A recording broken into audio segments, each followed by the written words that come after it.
শাশুড়িকে মা না বললে কি গুনাহ হবে? গর্ভকালীন কোন আমল করলে নরমাল ডেলিভারি হবে? বাথরুমে কাপড় কাচার সময় বিসমিল্লাহ বলা যাবে কিনা? আমি আমার মৃত পিতার নামে যাই সাদকা করি তার সওয়াব কি আমিও পাবো? গোসলখানা ও টয়লেট একসাথে থাকলে ওযু করলে হবে কিনা? নতুন করে বসবাস করার আগে মিলাদ পড়ানো জায়েজ কিনা? গোসলের পরে ভেজা চুল গামছা দিয়ে বেঁধে নামাজ আদায় করলে কি নামাজ হবে? আমি একজনের কাছে শুনেছি এরকম করলে নামাজ হবে না, বিষয়ে কিছু বলেন। চেইনওয়ালা ঘড়ি পরে নামাজ পড়া কি নাজায়েজ? জানালে উপকৃত হব। স্বামীর হুকুম ছাড়া বাবার বাড়ি যাওয়া যাবে কিনা? নিকট আত্মীয় যারা সুদ খায় তাদের বাড়িতে বেড়াতে যাওয়া যাবে এবং খাওয়া দাওয়া করা যাবে। আমার মেয়ের পেটে থাকা অবস্থায় মুখে একটি দাঁত উঠেছে, এটি কোনো ভালো লক্ষণ নাকি খারাপ লক্ষণ? মহিলাদের নামাজরত অবস্থায় যদি আজান হয় তাহলে কি নামাজ পড়া চালু রাখা যাবে? চলুন তাহলে আমরা প্রশ্নোত্তর আলোকিত ভবনে প্রবেশ করি। শরীফ শাহরি আপনি লিখেছেন, অজু ছাড়া কি জিকির করা যাবে? যাবে, জিকির করার জন্য অজু করা শর্ত নয়। এমডি আবুল কালাম আপনি লিখেছেন, মহর পরিশোধের আগে স্ত্রী যদি মারা যায় তখন স্বামী কিভাবে মহর পরিশোধ করবে? তার পক্ষ থেকে দান সদকা করে দিবেন, কিন্তু উচিত হলো জীবদ্দশাতেই মহর পরিশোধ করা। আয়েশা সিদ্দিকা আপনি ইসলাম প্রশ্নোত্তর পেজে প্রশ্ন করেছেন, মহিলাদের জন্য সব জায়গায় নামাজের ব্যবস্থা থাকে না, অনেক সময় এই কারণে নামাজ কাজা হয়ে যায়, এই জন্য কি বাড়ি থেকে বের হওয়ার আগে অগ্রিম নামাজ পড়ে বের হতে পারবো না?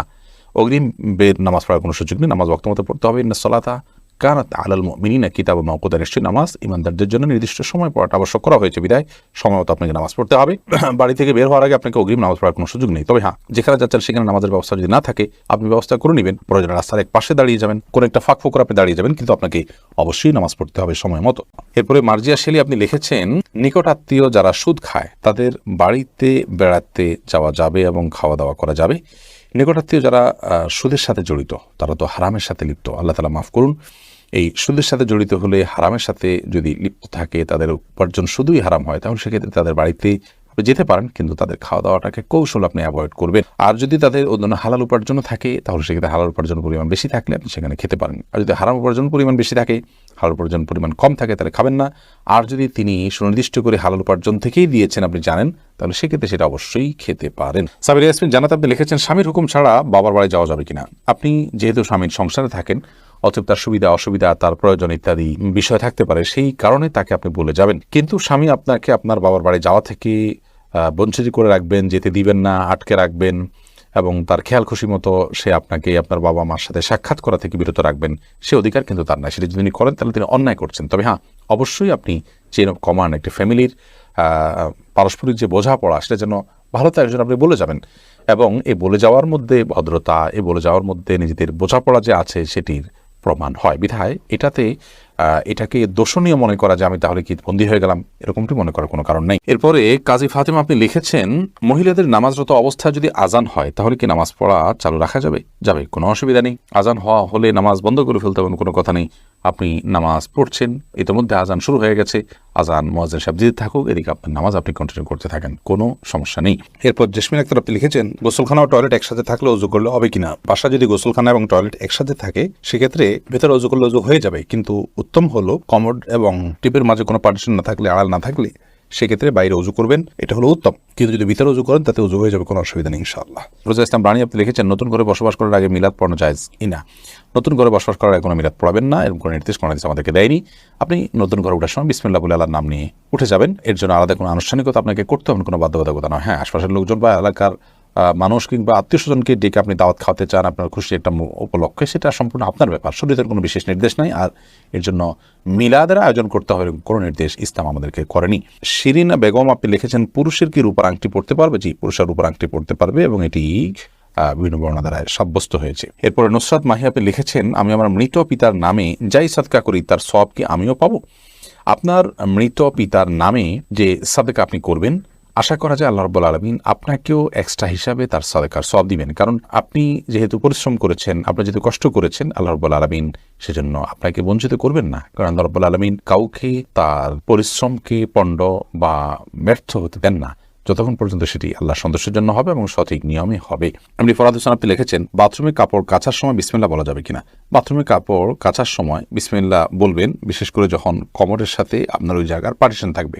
যদি পার্টিশন না থাকে তাহলে ওজুর সময় যেরকম মুখে বিসমিল্লাহ বলা নিষেধ, অনুচিত, মাকরুহ, ঠিক একইভাবে এখানেও মুখে বিসমিল্লাহ বলবেন না, মনে বিসমিল্লাহ বলে কাপড় কাচবেন, নাপাক নয়। কাজল আইডি থেকে আপনি লিখেছেন, উজু করার পরে কি আয়নায় মুখ দেখলে উজু ভেঙে যাবে? না, কোনো অসুবিধা নেই, উজু ভাঙবে না। সৈয়দ আবু হায়দার আপনি লিখেছেন, চেইনওয়ালা ঘড়ি পরে নামাজ পড়া কি নাজায়েজ? জানালে উপকৃত হব। না, চেহারা ঘড়ি পরে নামাজ পড়লে যেটা নাজায়েজ হবে এমন কোনো কথা নেই। আমির হামজা, আপনি ইউটিউব চ্যানেলে আমাদের প্রশ্ন করেছেন, আমার মেয়ের পেটে থাকা অবস্থায় মুখে একটি দাঁত উঠেছে, এটি কোনো ভালো লক্ষণ নাকি খারাপ লক্ষণ? সন্তান গর্ভে থাকা অবস্থায় যদি মুখে দাঁত উঠে সেটা কোনো খারাপ বা ভালো লক্ষণ নয়। এটার ডাক্তারি কোনো ব্যাখ্যা আছে কিনা সে ব্যাখ্যা আপনি জানার চেষ্টা করবেন। এর বাইরে এটাকে অন্তত কুলক্ষণ মনে করার কোনো সুযোগ নেই, কারণ ইসলাম আসলে কোনো কুলক্ষণে বিশ্বাস করে না। মাইহামাদ, আপনি লিখেছেন, গর্ভকালীন কোন আমল করলে নর্মাল ডেলিভারি হবে? গর্ভকালীন সময় এরকম কোনো বিশেষ আমলের কথা কোরআন হাদিসে বলা হয়নি যে আমল করলে নর্মাল ডেলিভারি হবে। তবে হ্যাঁ, গর্ভ যাতে নর্মালভাবে হয়, অপারেশন করতে না হয়, সেজন্য আল্লাহর রহমতের কাছে আপনি সাধারণভাবে দোয়া করতে পারেন। আর দান এবং সাদাকা এটা মানুষকে কঠিন কোনো পরিস্থিতি থেকে উত্তরের পথ দেখায়। বিধায় এরকম পরিস্থিতিতে আপনি কিছু দান সাদাকা করতে পারেন এবং বিশেষভাবে ইস্তেগফার, দুরূদ সহ যে আমলগুলো বান্দার খুব কঠিন সিচুয়েশনে পড়লে আল্লাহ তাআলা তার জন্য বিষয়টিকে সহজ করেন, সে আমলগুলো আপনি বিশেষ করে করবেন। আল্লাহ তাআলার কাছে সাধারণভাবে দোয়া করতে থাকবেন। এছাড়া সুনির্দিষ্ট কোনো দোয়া বা আমল কোন হাদিস আমাদেরকে শেখায়নি যেটার মাধ্যমে নর্মাল ডেলিভারি হবে। মিথিলা মলি, আপনি লিখেছেন, রাস্তার পাশে কবরস্থান থাকলে নাপাক অবস্থায় গেলে কি গুনাহ হবে?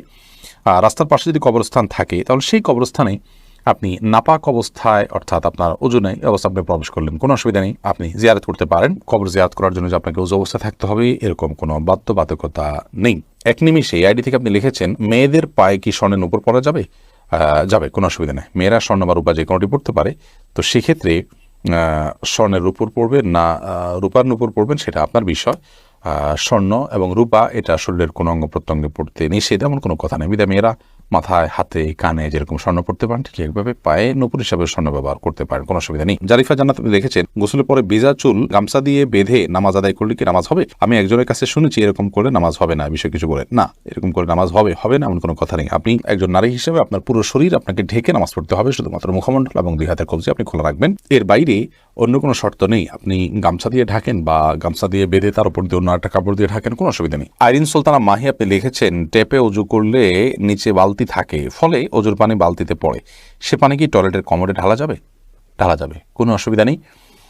বরং ঢালাটাই উত্তম, বিশেষ করে কমোড পরিষ্কারের জন্য, টয়লেট পরিষ্কারের জন্য বা কোনো গাছ ইত্যাদি থাকলে সেগুলোর গোড়ায় পানি দেওয়ার জন্য, যে কোনো কাজে আমরা এই পানিটা ব্যবহার করাই উচিত। কারণ অজুর যে পানিটা, এই ব্যবহৃত পানিটা এটা অন্য কাজে লাগানোটা কোরআন হাদিসের দৃষ্টিকোণ থেকে কোনো নিষিদ্ধ কিছু নয়, এটা নাপাক নয়।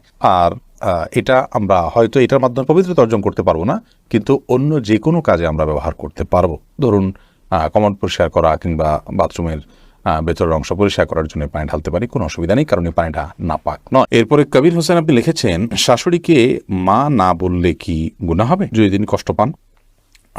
শাশুড়িকে মা বললে তো গুনাহ হবে না, কারণ এটা তো আপনি গর্ভধারণকারিণী মা হিসাবে তাকে আপনি মা সম্বোধন করছেন, এটা সম্মানসূচকভাবে মা হিসাবে আপনি তাকে আখ্যায়িত করছেন। কারণ আপনি আপনার মায়ের নাম যেখানে সেখানে লিখতে হয় সেখানে শাশুড়ির নাম কোথাও লেখেন না, তার মানে আপনি তাকে আপনার গর্ভধারণকারিণী মা হিসাবে স্বীকৃতি দিচ্ছেন না। বিধায় তাকে মা বলাতে কোনো অসুবিধা নেই। বললে তিনি কষ্ট পান তাহলে সেক্ষেত্রে এরকম তো আর কথা নয়। যদি এরকম হয় তাহলে সেক্ষেত্রে আপনি বলবেন না। আপনি লিখেছেন প্রশ্নের, শাশুড়িকে মা না বললে কি গুনাহ হবে? না বললে তো কোনো গুনাহ হবে না। আপনি প্রশ্ন করার কথা যে মা বললে কি গুনাহ হবে কিনা, না বললে তো গুনার কিছু না। শাশুড়িকে আন্টি বলেন বা অন্য কিছু বলেন, তাতে কোনো অসুবিধা নেই।